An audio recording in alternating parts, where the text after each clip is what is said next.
tumulong sa sarili mo. Tandaan mo, lahat ng naging successful sa buhay ay matindi lahat ng pinagdaanan. Kaya magtuloy-tuloy ka para makamit mo ang tagumpay. Basta isipin mo palagi na kailangan mong manalo, manalo, manalo. Intro agad, si John agad. Ano na?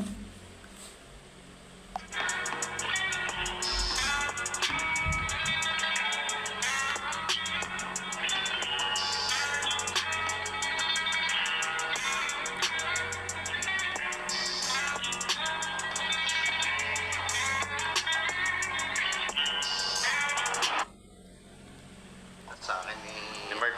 Oo, ni Mark. Mukhang gusto ko yung labanan. Ewan ko sa inyo kung sino ang... Hindi, coach, ako. Malaki kasi yun. Wala ka ba yun? Hindi, coach, ako. Gusto kong lumaban talaga. Pero, Ikaw medyo malaki ka rin doon.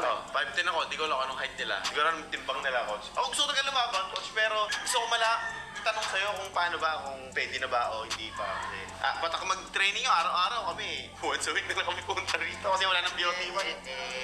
Para sa akin naman, lahat naman pwede. Dahil ikaw naman pwede naman. Pero yung kumbaga yung level naman nun. Kasi alam mo, ang ano kasi ng mga foreigner, yung dedication nila sa talagang hindi lang sa trainingan na katulad ng ginagawa mo. Sila kasi passion yung mga yun eh. Kasi, ikaw din. Passion kasi yung, nakita mo naman yung mga katawan nila. Oo, tama. Oo, yun kasi ang mga nun. Pero kung Si... Yung taga-ibang bansa, kakalaban ng Jonah. Magbubox ng Rosla, baka manuligon.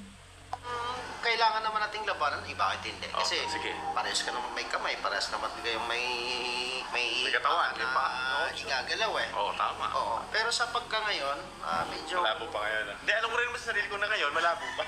Kasi tamad ako mag-training. Tapos coach, yung niyayakan ko, pagkatamad-tamad, ayaw din mag-training ngayon. Gusto niya raw labanan yung isa, yung kasama nun, nung Kasama Vladimir. nun? Oo, mas maliit sa kanya, sabi. Papayag ako basta timbangan. Oo, timbangan, coach. Habulin yung timbang nila kasi mukhang malaki. Mukhang malaki yun. Kasi unang-una, mukhang matagal na rin nagtitraining. Kasi nakita naman natin 6 months?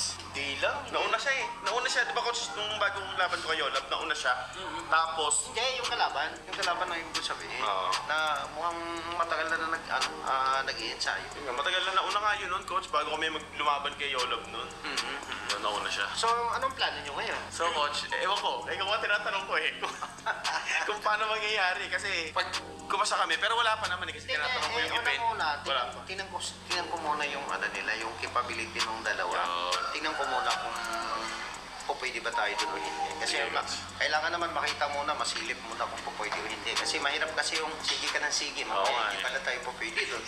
So, kailangan pag-aralan. Wala namang hindi pwede ng lahat eh, basta mapag-aralan lang nila. Sa bagay. Oo. So ayun, masasabi ni Coach. So, tatanong din natin yung pro boxer na dalawa ni Coach dito kasi napanood na nila. So, ito si Liboy. Liboy, welcome back! Siyempre, ang manyaki sa tropang si Junjun.